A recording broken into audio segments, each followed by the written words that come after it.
Bismillahirrahmanirrahim. Assalamualaikum warahmatullahi wabarakatuh. Selamat ketemu lagi anak-anakku, siswa SMA kelas 12 MAMIPA SMA Depan Surakarta. Pada pagi hari ini, kesempatan kali ini ingin Pak Beni sampaikan melanjutkan materi kita. Kita kemarin sudah selesai di bab 1 yaitu tentang pertumbuhan dan perkembangan.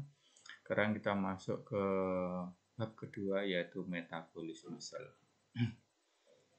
Baik, kita lanjutkan metabolisme sel. Kita masuk pengertian dulu adalah suatu reaksi kimia yang berlangsung dalam tubuh makhluk hidup atau disebut dengan reaksi biokimia. Pengertian ini mencakup dua hal yaitu katabolisme dan anabolisme. Tetapi untuk berlangsungnya dua reaksi tersebut maka diperlukan suatu aktivator yaitu enzim.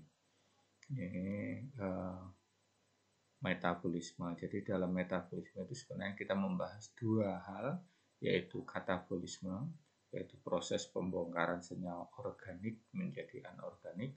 Kemudian yang kedua anabolisme, pembentukan senyawa anorganik menjadi senyawa organik. Tetapi kedua reaksi tersebut memerlukan aktivator yang disebut dengan enzim. Sehingga pada bab ini nanti kita akan mempelajari tiga proses tersebut, yaitu enzim itu sendiri yang diperlukan untuk dua proses katabolisme dan anabolisme. Kemudian kita bahas katabolisme dan anabolisme. Baik, itu yang akan kita pelajari di bab metabolisme ini. Ada tiga, sekali lagi satu enzim, dua katabolisme, tiga anabolisme. Sekarang kita masuk yang pertama dulu yaitu enzim. Enzim adalah biokatalisator, yaitu suatu bahan yang berfungsi untuk mempercepat reaksi kimia dalam tubuh makhluk hidup. Tetapi zat itu sendiri tidak ikut bereaksi karena pada akhir reaksi terbentuk kembali. Jadi dia hanya suatu zat, apabila ada zat A dan zat B bereaksi, dia ikut membantu reaksi. Tapi setelah selesai, zat A dan B tadi berubah bentuk jadi produk, sedangkan zat enzimnya ini tidak berubah, dia kembali seperti semula. Itu namanya enzim. Disebut biokatalisator. Kemudian di dalam reaksi kimia itu sini memerlukan namanya disebut energi aktivasi. Nah, sedangkan enzim ini berfungsi untuk menurunkan energi aktivasi. Contohnya misalkan ini kalau suatu reaksi itu tidak memerlukan enzim, mana energi aktivasi energi atau energi aktivasi tanpa enzim memerlukan energi yang cukup banyak seperti ini. Tetapi kalau dengan enzim maka memerlukan energi yang lebih sedikit. Ini namanya energi aktivasi ya, dia lebih sedikit. Oke, sekarang kita masuk ke enzim itu sendiri. Nanti kita bahas tentang enzim ada tiga bagian, satu struktur enzim, dua cara kerja enzim, kemudian tiga sifat enzim ya, atau faktor penghambat enzim. Jadi satu struktur enzim, dua cara kerja enzim, tiga adalah faktor-faktor yang mempengaruhi kerja enzim. Sekarang kita masuk struktur enzim. Struktur enzim itu sendiri susunannya disebut dengan holoenzim, tersusun atas dua, yaitu protein dan non protein atau bukan protein. Yang protein kita sebut apoenzim, yang bukan protein kita sebut kofaktor ya. Sedang kofaktor sendiri yang bukan protein terbagi ada dua macam. Satu tersusun dari ion logam, contohnya Cu, Mg, Kf, dan sebagainya. Sedangkan yang kedua bahan organik. Yang bahan organik ini disebut dengan koenzim. Contohnya vitamin B1, B2. Oke. Kemudian sifat-sifat enzim. Sifat enzim, kerja enzim itu bersifat spesifik atau khusus. Khususnya di mana? Ya, satu, enzim itu bekerja pada zat tertentu. Ya, jadi misalkan enzim katalase, dia itu hanya mengubah senyawa hidrogen peroksida atau H2SO4 akan pecah menjadi H2O dan O2 dan dibaliknya. Kalau enzim katalase itu suruh bekerja pada zat yang lain tidak bisa. Maksudnya yang disebut dengan zat tertentu. Kemudian enzim bekerja pada suhu tertentu. Suhunya tetap dia bekerja pada suhu tertentu. Misalkan suhu enzim yang ada di lambung itu suasananya asam. Maka karena di lambung itu ada HCl, maka enzim-enzim yang bekerja di lambung itu bisanya bekerja pada suasana pada suhu pada suhu tertentu pada suhu tertentu. Ini suhunya tertentu. Jadi ada enzim, misalkan tubuh kita itu suhunya sekitar 36-37 derajat Celcius lebih dari itu, kalau dia suhunya di atas itu maka dia tidak berfungsi enzim, atau di bawah itu juga tidak berfungsi. Kemudian bekerja pada pH tertentu atau keasaman tertentu tadi yang saya ucapkan tadi. Misalkan enzim yang bekerja pada lambung kan suasana asam, maka dia bekerja hanya di lambung. Ketika enzim itu terbawa sampai ke usus, di usus suasananya itu basa, maka enzim itu tidak berfungsi Demikian juga enzim yang ada di usus itu tidak bisa bekerja pada keasaman di tempat keasaman yang lain. Yang keempat, kerjanya dapat bolak-balik. Misalkan tadi H2O2 hidrogen peroksida bisa menjadi H2O dan O2. Nanti bisa bolak-balik dia reaksi.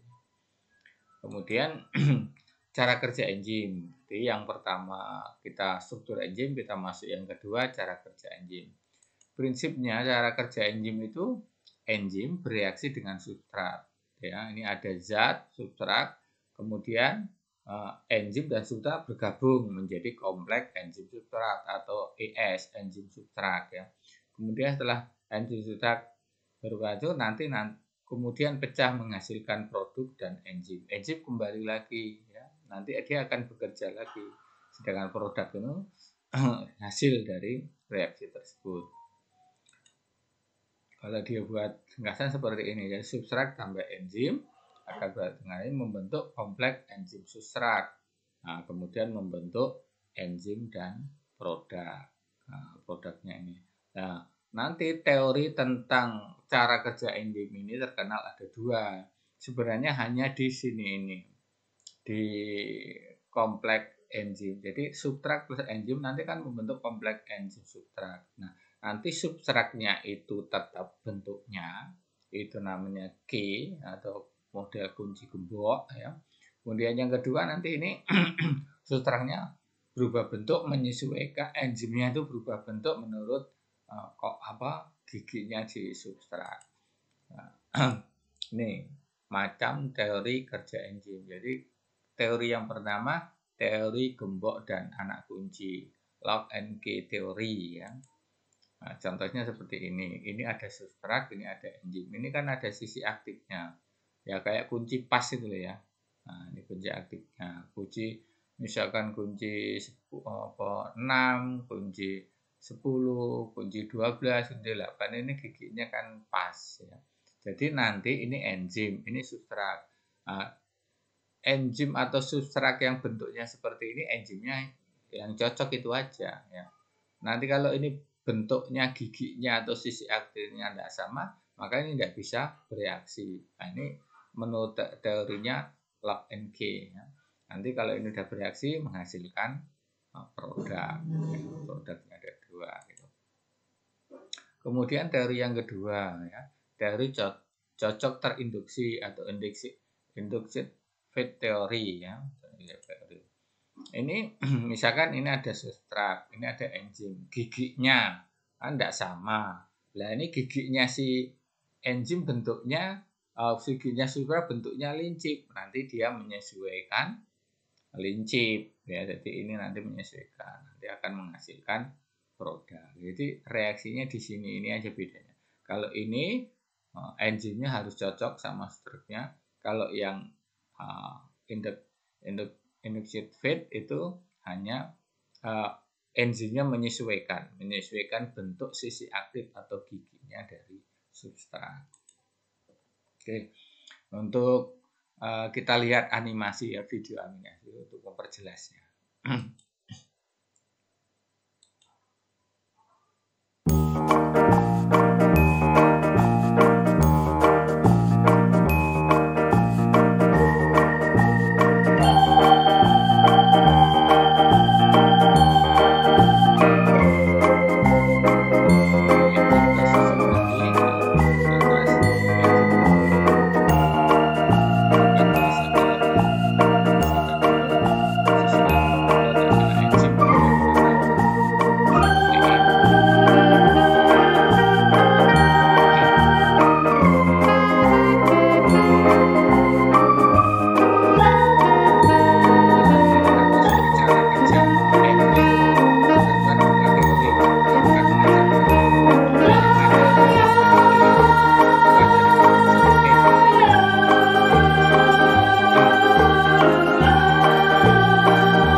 Animasinya.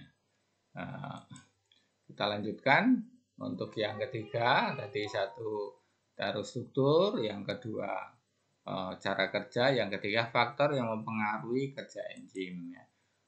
Mempengaruhi kerja enzim, satu suhu, ya, dua derajat keasaman atau pH, tiga jumlah konsentrasi enzim. Jadi suhunya itu harus sesuai. Kalau suhunya terlalu tinggi, terlalu rendah, dia tidak bisa. Suhu yang sesuai ini disebut dengan suhu optimum. Ya. Kalau terlalu tinggi namanya suhu maksimum, yang dia bisa bekerja pada suhu tertinggi. Ada suhu minimum yang rendah, derajat keasaman atau pH. Yang ketiga jumlah konsentrasi enzim. Ya, kalau semakin banyak enzimnya semakin cepat. Jadi kalau pH-nya enzimnya banyak, substratnya banyak, maka cepat. Ya. Tapi nanti kalau udah batas tertentu, misalkan substratnya udah habis, enzimnya tambah banyak, juga nggak bisa, ada batasnya. Konsentrasi substrat juga sama. Kemudian pengaruh inhibitor. Nah, sekarang inhibitor atau penghambat. Penghambat itu macamnya ada dua. Yang satu reversible atau dapat balik, yang kedua irreversible, tidak dapat balik. Ya. Contohnya nih, yang reversible dapat balik, inhibitor kompetitif. Nah, seperti ini. Misalkan ini ada enzim, ya. Kemudian dimasuki zat inhibitor masuk ke sini. Maka ini substrat yang mau dimasuki oleh enzim nggak bisa, karena apa? Ada inhibitor penghalangnya. Ya, jadi teorinya seperti itu. Maka ini mau masuk ini tidak bisa. Maka ini enzimnya tidak bisa bekerja karena ada penghalang. Ini tapi dapat balik. Ini kalau inhibitornya ini keluar, maka dia bisa bekerja lagi, enzim masuk ke substrat. Yang kedua inhibitor kompetitif, yang seperti ini. Ada sisi lain di sini, ini ada tempatnya. Ya. Inhibitor ini masuk ke sini. Kalau ini masuk sini, maka bentuknya dari sisi aktifnya ini berubah. Ya. berubah. Kalau ini berubah, maka ini juga nggak bisa masuk. Sebenarnya sini tidak ada penghalang, tetapi bentuk sisi aktifnya berubah, sehingga dia tidak bisa masuk enzimnya, sehingga juga tidak bisa bekerja. Kemudian irreversible tidak dapat balik karena inhibitornya masuk ke dalam substrat, sehingga berubah inhibitor substratnya.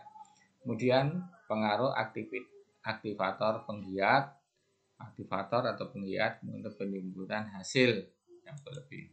Sekarang untuk animasi dari penghambat ini coba kita lihat dari video berikut ini.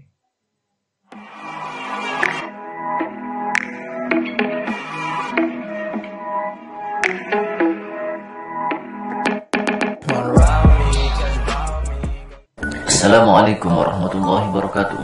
Kali ini kita akan membahas tentang faktor yang mempengaruhi kerja enzim. Sebelumnya telah dijelaskan bahwa enzim bekerja pada substrat dengan membentuk kompleks enzim substrat.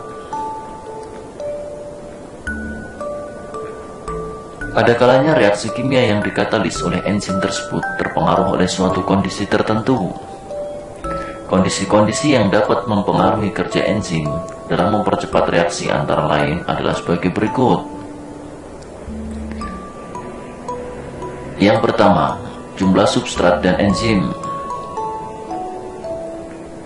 Perhatikan grafik pengaruh konsentrasi substrat terhadap kecepatan reaksi berikut. Semakin tinggi konsentrasi substrat, maka kecepatan reaksi akan semakin meningkat pula. Hal ini terjadi karena semakin banyak molekul substrat yang tersedia, semakin banyak pula substrat yang memasuki sisi aktif enzim.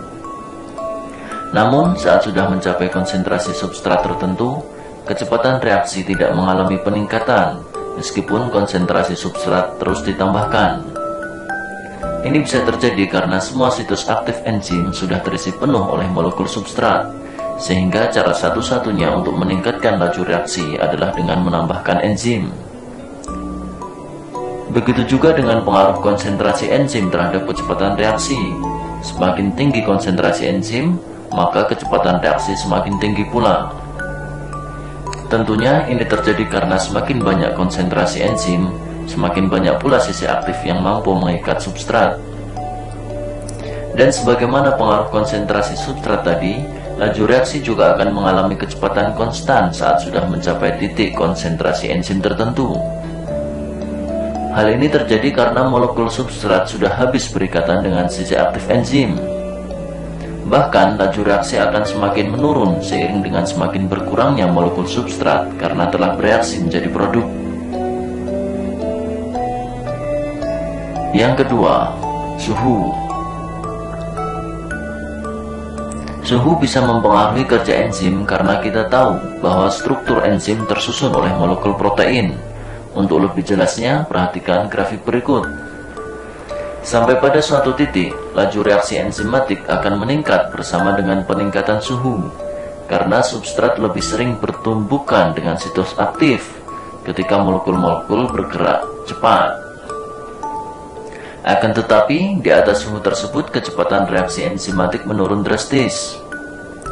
Ini terjadi karena suhu tinggi mengganggu ikatan hidrogen, ikatan ionik, dan interaksi-interaksi lemah lain yang menstabilkan bentuk enzim dan molekul protein pada akhirnya terdenaturasi.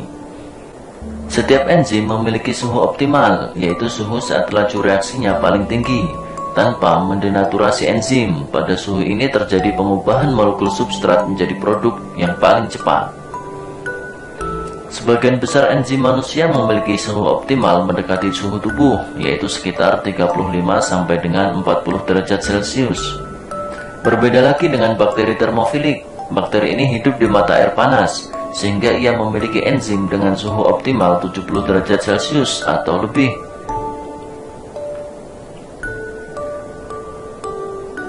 Faktor yang ketiga adalah derajat keasaman. Sebagaimana suhu, enzim juga memiliki pH optimal. Mari kita perhatikan grafik berikut. Sebagian besar enzim dalam sel manusia memiliki pH optimal kisaran 6-8, namun ada beberapa pengecualian. Misalnya pepsin, sejenis enzim pencernaan dalam lambung manusia, bekerja paling baik pada pH 2. Lingkungan asam semacam ini mendenaturasi sebagian enzim, namun pepsin mampu beradaptasi pada lingkungan tersebut. Sebaliknya, tripsin, sejenis enzim pencernaan yang terdapat dalam lingkungan basah pada usus manusia, memiliki pH optimal 8 dan akan terdenaturasi di lambung. Faktor yang keempat adalah inhibitor enzim. Inhibitor merupakan molekul atau ion tertentu yang menghambat aktivitas enzim. Inhibitor terbagi menjadi dua macam, yaitu inhibitor kompetitif dan inhibitor non-kompetitif. Inhibitor kompetitif merupakan inhibitor yang memiliki struktur mirip dengan substrat, sehingga antara substrat dan inhibitor berkompetisi untuk berikatan dengan sisi aktif enzim. Ketika inhibitor lebih dulu berikatan dengan substrat, maka sisi aktif enzim tidak bisa lagi berikatan dengan substrat. Namun saat inhibitor terlepas dari sisi aktif enzim, enzim dapat balik ke fungsi semula, bisa kembali berikatan dengan substrat. Inhibitor semacam ini dapat diatasi dengan memperbanyak substrat, sehingga saat sisi aktif lowong ada lebih banyak molekul substrat yang bisa masuk ke dalam sisi aktif enzim tersebut. Contoh inhibitor kompetitif yaitu asam malonat, yang menghambat ikatan antara enzim dengan asam suksinat. Sedangkan pada inhibitor non-kompetitif, inhibitor ini tidak berkompetisi secara langsung dengan substrat untuk berikatan dengan situs aktif enzim. Namun, inhibitor ini mengganggu reaksi enzimatik dengan cara berikatan dengan bagian lain dari enzim. Interaksi ini menyebabkan molekul aktif mengalami perubahan sedemikian rupa sehingga sisi aktif menjadi kurang efektif untuk mengkatalis pengubahan substrat menjadi produk. Meskipun substrat bisa berikatan dengan sisi aktif enzim, namun sisi aktif ini berfungsi kurang efektif, menyebabkan reaksi enzimatis berjalan lebih lambat dari yang seharusnya. Contoh inhibitor non-kompetitif antara lain pestisida dan paration yang menghambat kerja enzim dalam sistem saraf, serta antibiotik dan penisilin pada sel bakteri. Baik inhibitor kompetitif maupun non-kompetitif, ada yang bersifat dapat balik atau reversible dan tidak dapat balik atau irreversible. Reversible artinya inhibitor memiliki ikatan lemah dengan enzim sehingga dapat terlepas dan enzim bisa kembali normal. Sedangkan inhibitor irreversible memiliki ikatan kovalen yang kuat sehingga inhibitor ini tidak dapat terlepas dari enzim. Selanjutnya adalah regulasi allosterik. Apa itu regulasi allosterik dan bagaimana? Oke, itu tadi ya, tentang inhibitor ya. Kita lanjutkan. Jadi itu tadi pada hakikatnya ada dua, reversible dan irreversible. Ini yang reversible dapat balik, yang irreversible tidak dapat balik. Yang reversible ada dua macam, inhibitor kompetitif dan non-kompetitif. Oke, selesai untuk enzim pada kali ini ya. Ada tugas untuk kalian ya. Satu, apakah yang dimaksud dengan enzim? Ya. Kemudian dua, bagaimana struktur enzim? Tiga, jelaskan sifat enzim. Empat, sebutkan dan jelaskan macam cara kerja enzim. 5. Sebutkan faktor yang mempengaruhi kerja enzim. Itu bisa di materi juga ada di buku paket ya, halaman 40-an ya, sampai 42. 40 ya, sekitar halaman 42 tentang enzim. Itu ada di halaman mulai dari halaman 35 sampai 41 ya. Nah, kemudian yang satu, kerjakan uji kompetisi subbab enzim modul atau LKS, hasilnya difoto dan dikirim. Ingat, ini setiap halaman dikasih kasih nama ya. Jadi di atasnya dikasih nama, kemudian nomor kelas, kemudian difoto hasilnya. Demikian dari saya, selamat bekerja.